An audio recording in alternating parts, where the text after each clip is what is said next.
Hey everyone, thought I'd give you a quick update while I'm here in Philadelphia. I promised some videos, so here's one. Excuse my appearance, I just got my workout in before it gets too hot today.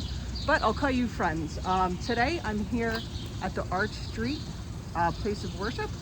This was a house for the Society of Friends, what we in class often refer to as the Quakers. That's what most people refer them to. There's still about 300,000 Quakers worldwide today. But remember that we discussed this year just how important they were to the founding of Philadelphia, really our country, and the abolition of slavery. So their religious practices, they were Christian, right? Remember, there's different forms of Christianity. They were a Protestant denomination, but their practices were very radical to most Protestants in Europe at the time. Sometimes they were fined, sometimes they were prisoned. So we learned a lot about the New England colonies coming to create a safe space for people who were persecuted for their religious views. Don't forget about the middle colonies and the importance of Philadelphia to the Quakers. So many came here, and think of some of their differences.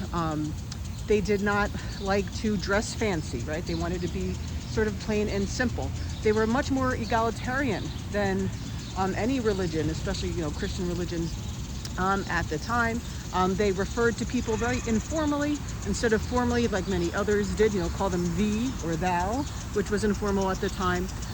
They gave a lot of power, if you will, or equal treatment to women. Women were allowed to preach just as men were, which was pretty unheard of at the time, and still is in some denominations today. Women helped set up schools in Philadelphia. I can show you maybe later the place where some of those schools were, especially for poor females, right? Female education similar to male education at that time was very unheard of, especially to males. Also, the Quakers here set up the very first abolitionist groups in this country, right? And before our revolution, they were already denouncing slavery, right? Decades and decades before the Civil War. They were nonviolent, so which got them into some controversy. Washington was not too happy when they refused to fight in the revolution. Are you loyal to the crown? But it was their beliefs in nonviolence. So they sort of contributed to the revolution in some more peaceful ways. Think of boycotts, for example. William Penn, when they set up Philadelphia, they made laws and rules that were more accommodating to the Quakers. If you were to go to court or if you held public office, you did not have to take an oath or swear, because even if you don't put your hand on the Bible, if you take an oath, that's sort of a reference that there is a God or a being. And not that the Quakers didn't believe in God, because they did. They just didn't believe in taking oaths. So all those sorts of things. Remember, in the late 1700s, there was also a really bad pandemic, typhoid, here in Philadelphia. And a lot of people are actually buried here, all right? Dozens of people are buried here. There's only very few gravestones, because just like they did not want to wear fancy dress, they thought that ornamental gravestones did not jive with their beliefs either. So some that had gravestones were either buried or knocked down. There's a few people that did have gravestones too. This building is actually from the early 1800s, around 1810 or so. Before I sign off here, I'm going to try to keep this under 5 minutes.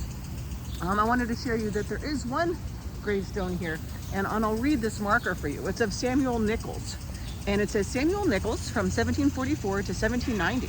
He was expelled from his Quaker worship community because what did he do? He founded the Continental Marines, right? Think of that for our revolution. It was basically what became the U.S. Marine Corps, and he did this during the Revolutionary War. So after the war, he became a member of the Society of Cincinnati, which was a member for officers in the Revolution. They're still around today, where their offspring are members. He died of yellow fever in 1790, and he was buried here. Though they don't know the exact location, so that might not really be his body. Below there is just a marker for it. The Marine Corps considers their first commandant, and they laid this commemorative grave for him in 2011. So if you know any Marines, you might want to reference this to you. Oh, 5:10. See you guys later.